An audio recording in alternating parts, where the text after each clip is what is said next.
Como as empresas podem realmente estar preparadas para riscos globais quando muitos são imprevisíveis e de impacto devastador? Descubra como fortalecer sua cadeia de suprimentos contra riscos globais e garantir a continuidade dos negócios em tempos incertos. Você está na Prosa com Bertalha.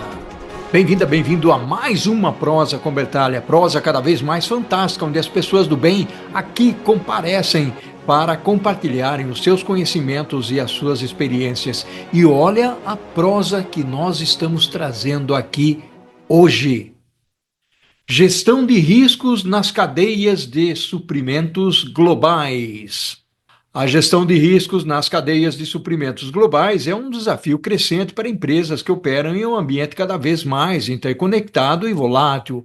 Disrupções como pandemias, mudanças geopolíticas e crises climáticas exigem que os líderes de supply chain adotem estratégias robustas para identificar, mitigar e gerenciar riscos de forma eficaz.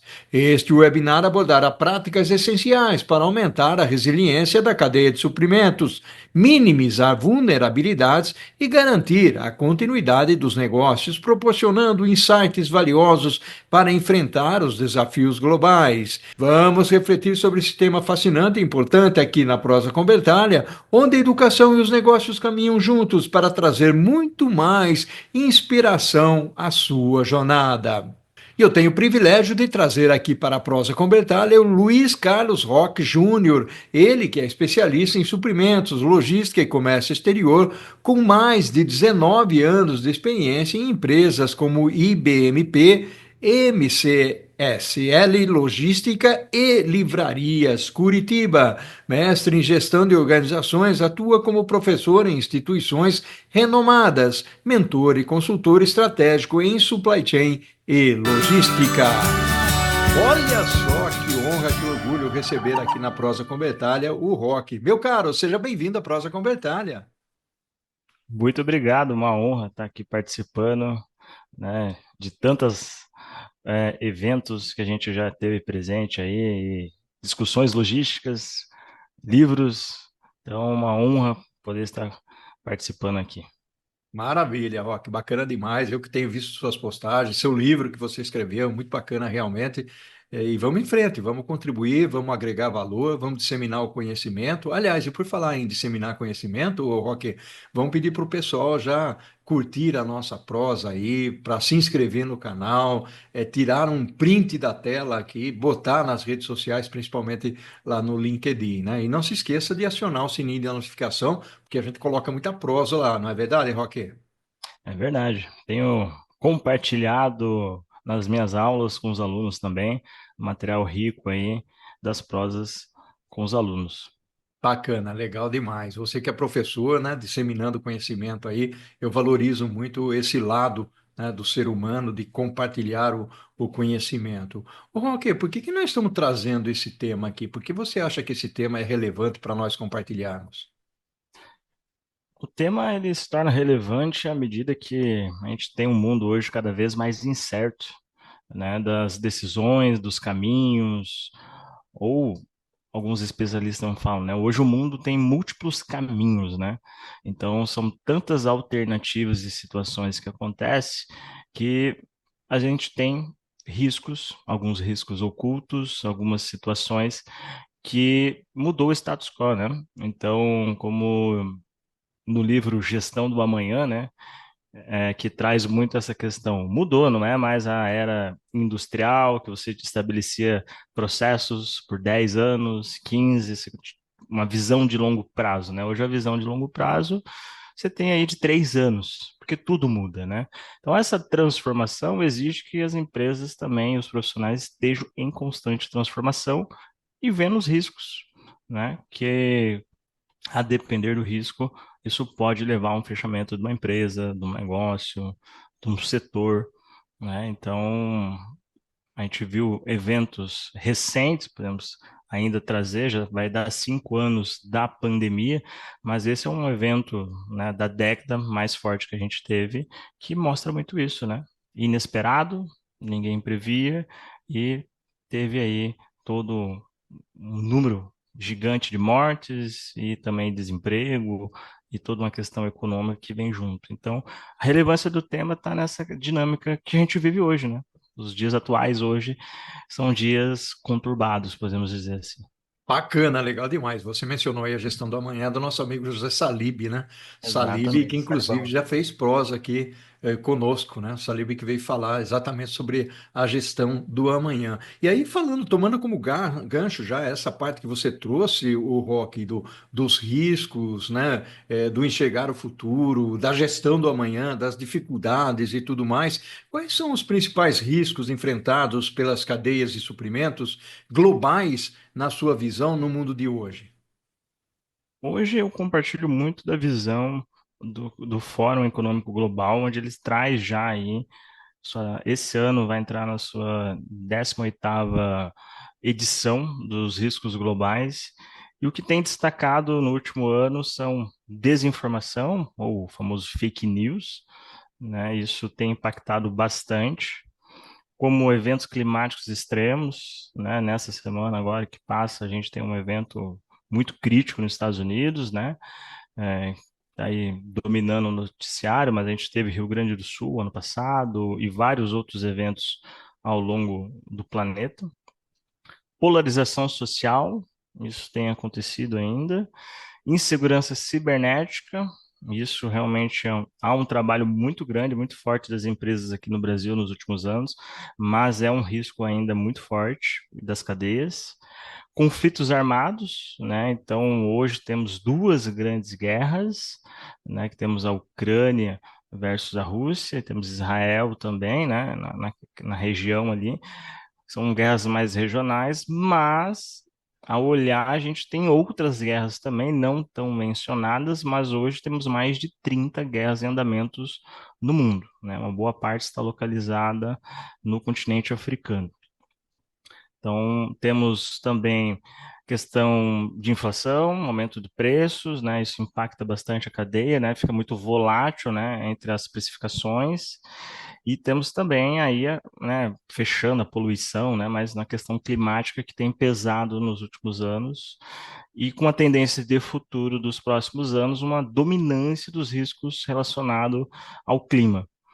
Então, esses eventos climáticos extremos há uma tendência muito forte de continuar crescendo, né? Então, é um risco que as empresas precisam olhar com uma atenção muito maior. Então, dando assim os mais principais, um top 10 seriam esses. Legal, legal demais, o Rock. E aí eu derivo um pouquinho para o lado das organizações, para o lado das empresas, porque há uma preocupação, logicamente, essa bolinha de cristal, né, que nós estamos falando, quando nós olhamos a perspectiva de futuro, fica difícil muitas vezes identificar, né? Como a gente diz, ninguém sabia, né, do caso da pandemia, e a gente sabe que estão acontecendo muitas coisas, no nosso mundo que acaba afetando aí as empresas. A pergunta que eu teria para você então seria como que as empresas podem, o Rock, identificar vulnerabilidades ocultas em suas operações globais?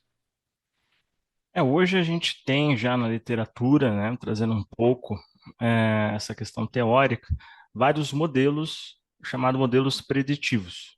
Então, temos várias teorias sobre, mas ele tenta construir cenários com base nas informações. Então, a empresa pode, a partir das suas informações, informações que ela tem acesso, criar cenários e, a partir dessa criação de cenários, identificar esses possíveis impactos na sua cadeia. É uma outra forma também de fazer isso, né? Às vezes a empresa de pequeno porte não tem todos esses recursos, ela tem uma parceria muito forte com o seu fornecedor que tem um porte maior e geralmente tem um time, uma estrutura que faz essas análises ou que tem essas informações que pode estar ajudando. Então, a empresa, através do seu fornecedor, ela mantém uma comunicação muito aberta sobre o que está acontecendo, às vezes, em um outro país, no abastecimento, né? Às vezes há uma dependência de uma importação, né, do material que está vindo de uma outra região. Então, o fornecedor que está localizado vai conseguir estar alimentando. Este é um caminho mais utilizado por empresas de pequeno e médio porte para ter acesso a riscos, a informações sobre possíveis riscos, mas ela tem uma janela menor, né? Então ela recebe uma informação e o risco já está muito próximo de acontecer. que é diferente do cenário um que eu coloquei, que é uma estrutura já organizada, já estruturada, com essa ferramenta, onde a empresa faz essas previsões de cenário. Mas também isso depende muito do nível de maturidade da empresa sobre isso. Então, assim, às vezes é arriscado a gente falar, todo mundo tem que ter essa ferramenta ou usar este modelo. Não porque não é a realidade de todos, né? Nem todas as empresas têm essa capacidade, pessoas, recursos, tudo à disposição. Então, isso vai depender do seu porte. Então, se eu tenho um porte menor, eu posso fazer um pequeno cenário, posso revisitar meus processos, revisitar meus fornecedores, né? Um item muito básico, assim, que pega do grande ao pequeno. Eu tenho que ter contato com meus fornecedores e parceiros. É um item simples, mas a gente vê que às vezes não tem. Isso deixa uma lacuna, às vezes aí, de riscos que pode ter de um processo não executado, de um contrato não realizado, do indicador que não estava lá contemplado. Então, isso é um item, se fosse começar um, vamos ver os nossos fornecedores e parceiros, como está a nossa relação. E a partir disso começa a desenvolver. E aí, depois a gente pode até abordar sobre isso, que são os modelos de maturidade, né, em cadeias de suprimentos e resiliência, o qual a gente tem trabalhado nisso ao longo de 10 anos e tem uma teoria muito forte sobre isso, que as empresas mais maduras, obviamente, elas são mais resilientes. Isso está comprovado também, teoricamente, e temos estudos de empresas que, na prática, isso aconteceu.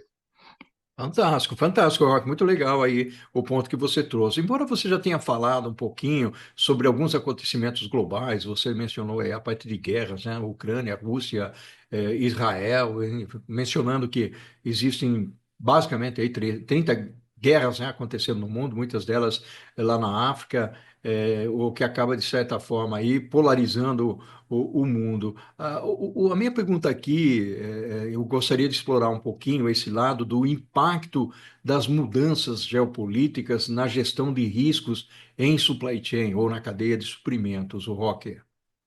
Ah, isso é um tema que também está bem forte, né? Agora no final de 24 e na entrada de 25, principalmente a aproximação da posse do Trump, é, onde tem a taxação, né? Que ele está querendo colocar para países, né? Até 60% para a China.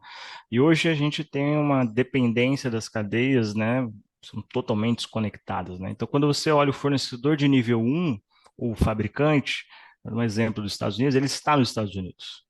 Isso eu posso trazer o exemplo do setor farmacêutico, do ciência da vida, que é um setor muito forte nos Estados Unidos. Então, a sua produção é nos Estados Unidos. Mas os seus itens mais básicos, exemplo, seringa, luva, isso vem da Ásia.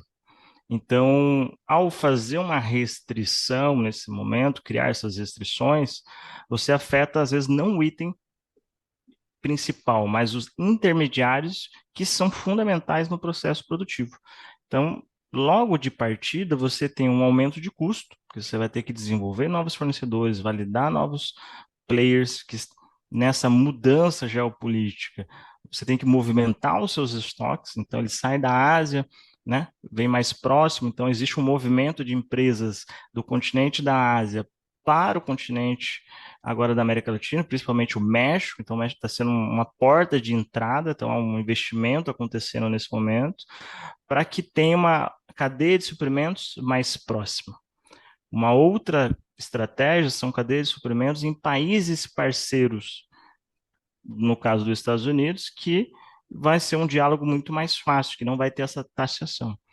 Mas a gente precisa acompanhar esses movimentos, mas existe as empresas um olhar sobre esse risco. Por quê? Ele pode se materializar, mas também pode não acontecer. Existe uma probabilidade, por isso é um risco, né? Então, esse é um exemplo dessa mudança geopolítica que tem impactado. Por outro lado, a gente vê exemplo aqui no Mercosul, a gente tem um movimento de integração, que está um trabalho forte sendo realizado, não de hoje, mas que tem intensificado nos últimos anos, para uma parceria, uma relação entre os países para que tenha um aumento dessa troca entre mercadorias e serviços. Então, essa facilitação também é uma estratégia de governo para movimentar as cadeias, porque muitas delas também deslocaram para a Ásia. Só que o custo da Ásia, em alguns países, tem aumentado. Né? A China não é o mais barato já, né? Você encontra produtos lá onde o custo já é um pouco mais elevado. Então, dentro da própria Ásia também é um movimento de indústrias que saem da China para outros países dentro da própria Ásia. Então, ele está no momento de rearranjo, de ajuste das cadeias, mas ainda é um movimento que vai muito de setor a setor. Não é todos estão movimentando, todos estão saindo. A hora que você acompanha o movimento de container, você ainda vê um movimento muito alto. Então, assim, essa mudança está sutil, mas está sendo feita pelas empresas, porque fazer um rearranjo global não é uma operação de meses, né? É um processo que leva alguns anos para você movimentar toda a sua estrutura. Mas é um movimento que precisa ser feito nessa polarização que está acontecendo, né? Fantástico, muito legal aí, o Rock, até porque você trouxe uma cobertura bem ampla, né, falando dos riscos globais, das guerras, da pandemia, da preocupação que as empresas precisam ter, principalmente no que toca a parte de supply chain, já que supply chain tem uma relevância muito grande dentro das organizações, uma vez que representa entre 60% a 80% dos custos organizacionais, e não é só isso, né? Ou seja, se você não tem um supply chain, uma logística azeitada, o que você falou, as matérias-primas básicas, os componentes básicos, acabam não chegando ao destino. Ô, Roque, vamos fazer o seguinte: nós estamos finalizando o primeiro tempo da nossa prosa aqui. Vamos chamar a dona Corujinha, vamos tomar um café e uma água e voltamos para o segundo tempo? Pode ser, Roque? Combinado. Olha só que prosa fantástica nós estamos tendo aqui, uma prosa com uma excelente contribuição do Rock, onde ele está falando sobre riscos, ou seja, riscos e numa perspectiva global, trouxe aí alguns elementos, alguns pontos extremamente importantes. O Rock, eu sei que você já tocou nesse assunto, mas eu gostaria de repisar esse tema aqui, até porque ele é muito importante. Qual que é o papel dos fornecedores na gestão de riscos da cadeia de suprimentos, o Rock? O papel do fornecedor é importante a depender do tamanho desse fornecedor e da sua estrutura para a minha empresa, né? Então, quando a gente faz essa comparação, essa relação, é aquela relação de poder, né? Que como a gente fala, cadeia de suprimentos, quem que é o dominante? Quem que é o player que comanda, né? Sempre tem um, mas às vezes é difícil identificar esse player, né? Mas o papel do fornecedor hoje está muito além de uma relação de simples venda, né? Então, a gente tinha muito isso no passado, comprou, recebi, ok, paguei, nesse fluxo. Mas hoje é preciso o fornecedor estar um passo à frente, olhando os movimentos, porque o mercado tem oscilado muito em alguns segmentos, então ele precisa estar olhando a parte de entrega, de distribuição, mas também ele tem que estar olhando a questão da matéria-prima, né? Às vezes a gente tem um exemplo, um fabricante, né, nacional, que está fabricando, mas traz sua matéria-prima de fora, ele tem que estar olhando. A gente tem situações, exemplo no Brasil no segundo semestre recente, de que não tinha capacidade de receber navio, né? Os navios estão cada vez mais travados nos portos. Então, ou casos que o material chega, está ali, mas não consegue desovar, né? Então, você tem um atraso muito grande para receber suas matérias-primas. Então, é preciso ter um planejamento hoje, considerando não mais só o lead time de entrega, mas um estoque realmente de segurança, realmente de emergência, né? O fornecedor precisa, às vezes, passar essa orientação para os seus clientes, porque a gente tem hoje evidências teóricas e práticas que alguns segmentos, você ser 100% lean ou ser lean pode ser um risco muito grande para o seu negócio. Há uma questão de eficiência, de custo, que a gente não tem nem o que questionar, uma vez que isso temos aí décadas dessa teoria e prática com sucesso, né? Mas ela se torna um risco, porque eu opero muito enxuto, eu opero sem um estoque, sem uma redundância, sem uma outra filial produtiva, né? Então a gente tem situações que param. Então, os fornecedores hoje também estão procurando ter redundância em seus processos produtivos. Então, ele tem uma fábrica nos Estados Unidos, tem uma fábrica na Europa, tem uma fábrica na Ásia. E essas fábricas hoje, elas também são um pouco mais modernas, que elas podem combinar produções, né, de um país para o outro, fazer esse intercâmbio em situações adversas. Então, o fornecedor consegue contribuir gerando essa robustez para o processo. Quanto mais robusto o meu fornecedor, mais segurança eu tenho. Então, não é se ele está lá com análise de risco, revisada, com nível de maturidade em cadeia de suprimentos, que isso é extremamente importante. Porque muito se falava antes que logística é custo, gestão é custo, sempre tinha uma questão do custo. Mas hoje a pergunta é: qual é o custo da sua empresa parada? Qual é o custo da sua cadeia parada? Isso é um custo, às vezes, de margem que não tem como mensurar. Então, quando a gente traz o fornecedor para esse novo olhar, o fornecedor tem esse novo papel e ele entende esse papel, ele traz robustez, traz uma resiliência para essas cadeias de suprimentos. Né? Eu sempre destaco que assim, há um número de segmentos gigantesco na nossa economia e cada segmento tem um nível de maturidade. Então, não existe assim uma média. Existem setores que estão muito altos em maturidade, outros estão menores, mas há uma necessidade pelo ambiente que a gente vive das empresas revisitar os seus modelos para subir essa maturidade, para ficar mais competitivo e resiliente. Porque as situações que a gente citou no começo de risco, elas têm uma probabilidade muito grande de acontecer. E elas estão acontecendo algumas em locais inesperados, né? Então, muitos dos alertas, quando a gente começa a olhar os riscos, existe muitos alertas. Eu vou trazer até um exemplo. Quando a gente olha o pessoal dos Estados Unidos, questão de neve, né? Então, tem algumas regiões que tem neve constantemente e você vê que a cidade não para, ela não funciona normalmente. Por quê?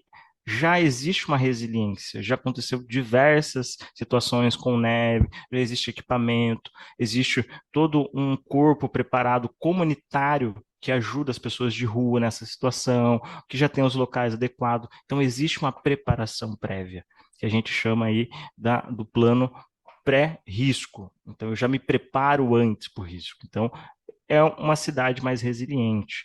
Né? A gente tem um exemplo de outras cidades que dá para trazer também, exemplo Curitiba, uma cidade esponja, né, que absorve a questão da água, da chuva para não ter alagamentos. Então, isso também beneficia as empresas, né? Onde a empresa vai estar lá, ela precisa considerar também esses fatores, né? Porque a empresa ela faz parte de um ecossistema. Então, às vezes a empresa está muito bem, mas o seu redor não.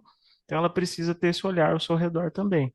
Então, esse é um caso aí que eu sempre trago, né? Eu achei isso num artigo, né? Quando a gente estava montando o livro, e é um caso que me chamou muita atenção, essa resiliência dessa cidade americana, se não estou enganado, era Boston, que tinha essa questão da sua resiliência, né? Legal, muito bacana, bacana demais, o Rock. Aliás, você trouxe alguns pontos aí que são extremamente interessantes, onde a gente comenta muito sobre a resiliência, né, das organizações, e você trouxe exemplos aí. E tem um outro ponto que você trouxe que me chama muita atenção, é que durante a pandemia, realmente algumas empresas sofreram exatamente porque não tinham os componentes ou a matéria-prima, até porque, e isso está muito relacionado com a indústria automotiva, com a indústria de tecnologia, onde se trabalha muito com o conceito do just in time, né, onde tem estoque zero, o lean manufacturing que você falou, lean supply chain e tal, e aí surgem alguns questionamentos muito relacionados a como montar estoque. Lógico, as empresas têm estoque de segurança em função de variação de mercado, e hoje eu já falo, pelo menos eu venho falando, não é todo mundo que tem a mesma opinião minha, mas estoque de risco, né? Ou seja, como é que você absorve o risco eventualmente para a sua empresa não parar, que é o que você mencionou. Qual é o preço da sua empresa, ou qual é o custo da sua empresa sofrer uma parada? E a pergunta que eu tenho agora, Roque, para você é o seguinte: eu queria trazer o tema da sustentabilidade. Como a sustentabilidade está relacionada à gestão de risco na cadeia de suprimentos, Roque? A sustentabilidade tem um papel muito importante, né, dentro desse olhar do gerenciamento de risco, principalmente pelos riscos que estão apresentados. Então, a empresa hoje, não importa o local que ela esteja, ela está sujeita a esses riscos de clima extremo e ela também tem um papel, né, de atuar nesse ambiente que ela se encontra, né? O pai da administração moderna, né, já trazia isso nos seus primeiros livros, onde uma empresa, né, ela tem como papel dar retorno à sua sociedade, ao seu meio. né? Então, quando a gente traz isso no olhar do gerenciamento de risco, a sustentabilidade, ela está primeiro ligada à sustentabilidade do negócio, de ele se continuar, né? Porque todo negócio ele não tem um fim, né? Ele tem um início. Na questão financeira, na questão de ter fornecedores que estão dentro do código de conduta, que estão seguindo diretrizes de sustentabilidade, exemplo, né, a gente trazendo para o pessoal de logística que tem adotado muitas estratégias. A gente está com um caminhão mais moderno, caminhão que emite menos CO2, você tem a questão do painel solar, você tem reaproveitamento da água, então tem muitas frotas que lavam os caminhões, mas toda a água usada, ela é tratada e reutilizada, então você não tem o desperdício. Então você tem ações que você vai estar olhando para o teu negócio e ver qual é o impacto que ele causa nesse ambiente. Então, as ações de sustentabilidade, além desse aspecto, também tem o social, contratar, pagar bem, benefícios, é todo um conjunto social para você ter um melhor colaborador, ele está remunerado. Então, isso faz parte da questão de sustentabilidade também. E aí, o último, né, fazendo um ESG, o de governança, que aí é uma questão hoje cada vez mais forte e presente nas empresas, né? Essa questão do compliance, isso tem sido trabalhado, as empresas estão mais maduras nesse sentido, né? A legislação tem alterado, tem ido nesse sentido. A gente tem aqui no Brasil já um número muito legal de empresas no OEA, Operador Econômico Autorizado. Então, isso é uma chancela para essas empresas quando se fala em segurança da sua cadeia de suprimentos. E essa segurança também traz para a sustentabilidade, né? Você ter parceiros mais confiáveis. E até eu falo muito do OEA, que hoje é um selo muito importante para muitas empresas aqui no Brasil, mas quando a gente vai para Singapura, eles têm lá o OEA também, só que para eles não é tão relevante, porque lá a logística deles tem uma dinâmica diferente do Brasil, é um pouco mais rápido por vários motivos, então eles tiram essa chancela para que melhore a sua imagem, a sua negociação com outros países. Então, para ver como a imagem é importante também. Então, quando a gente fala em sustentabilidade, é ser de fato sustentável o negócio, de eu mostrar isso nos meus relatórios, deixar isso público, transparente, né? Então, nesse sentido, a gente tem ainda poucas empresas da área de logística ou das áreas de cadeia de suprimentos ou Comex que deixam transparente, claro, as suas ações nesse sentido, né? A gente pode dizer aí, os principais players estão transmitindo isso para o mercado, né? Tem uma questão, obviamente, de governança, né, para eles fazerem isso, mas a gente poderia ter mais empresas mostrando isso para o mercado. Por isso vira um benchmark, vira uma oportunidade de melhoria dos setores, ter um crescimento, mas a gente vê movimentos bem interessantes do setor, exemplo de comércio exterior, de não ter mais papel, tudo digitalizado, então você elimina o papel, já é um grande trabalho, então você tem isso sendo feito, exemplos que eu já citei de logística, os armazéns cada vez mais modernos, né? A gente já fala, os armazéns AAA, que é uma categoria de armazém mais moderno, hoje você vê uma expansão muito grande desses armazéns,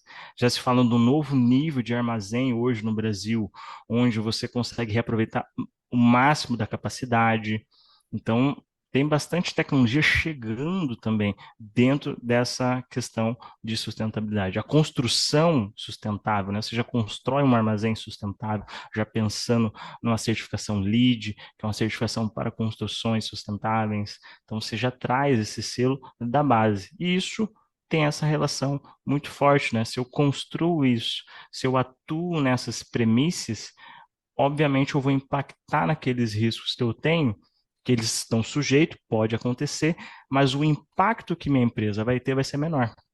Então, se a probabilidade acontecer, com essas ações que a empresa está praticando, ela reduz o impacto dessa ação.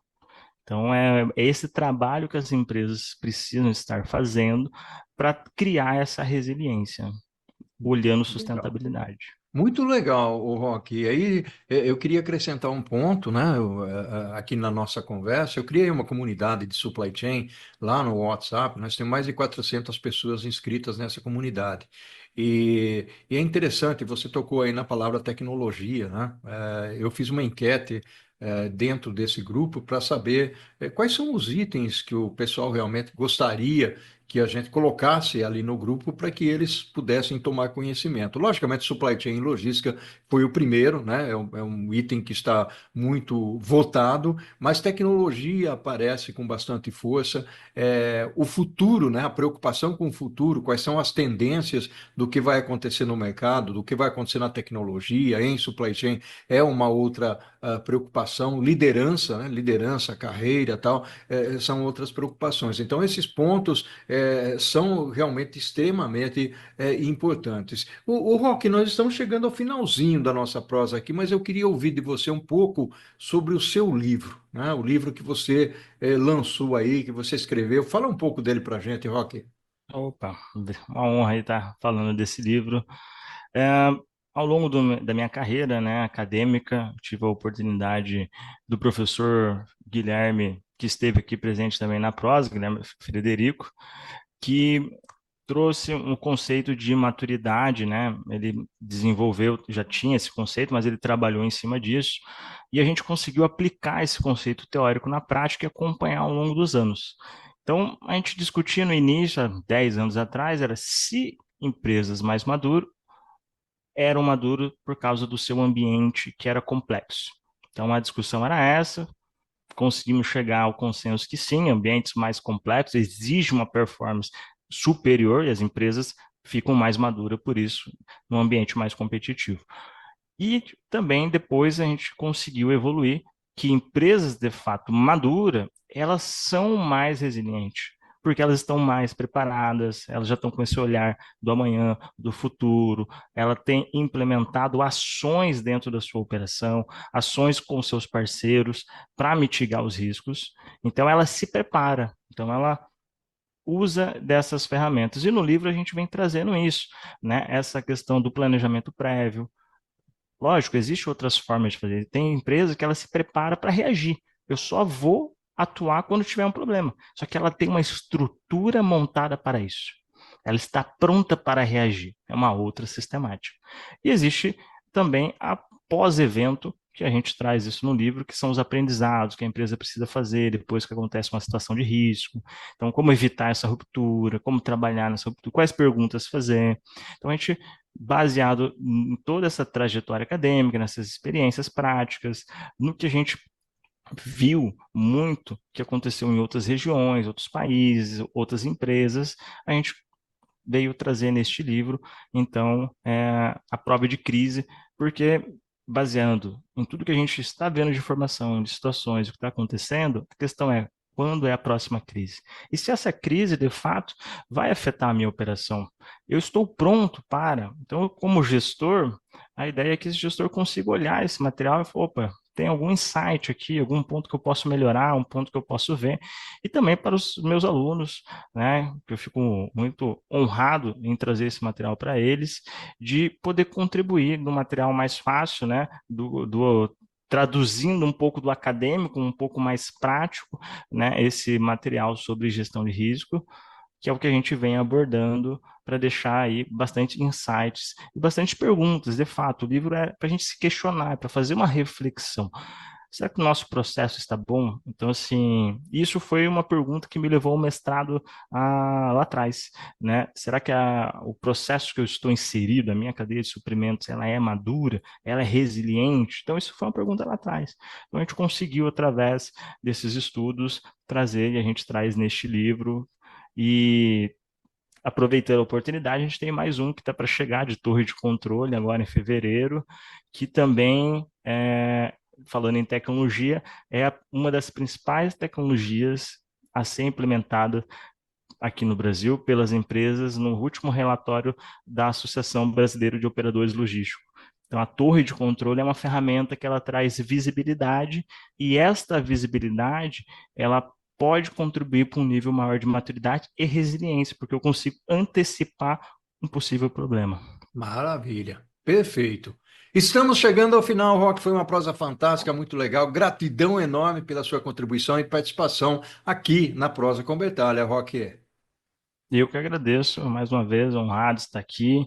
É sempre um orgulho poder contribuir nesses assuntos logísticos, comércio exterior, de cadeias de suprimentos. E saber que aqui no Brasil a gente tem grandes mentes aí publicando os livros, né? Recente aí também teve uma publicação ano passado, né? Sim, sim. Então a gente fica honrado aí de poder estar participando. Muito obrigado mesmo. Maravilha. Ok, ao infinito e além, e o que nós fazemos em vida ecoa na eternidade. Um abração para você. Um abraço, obrigado.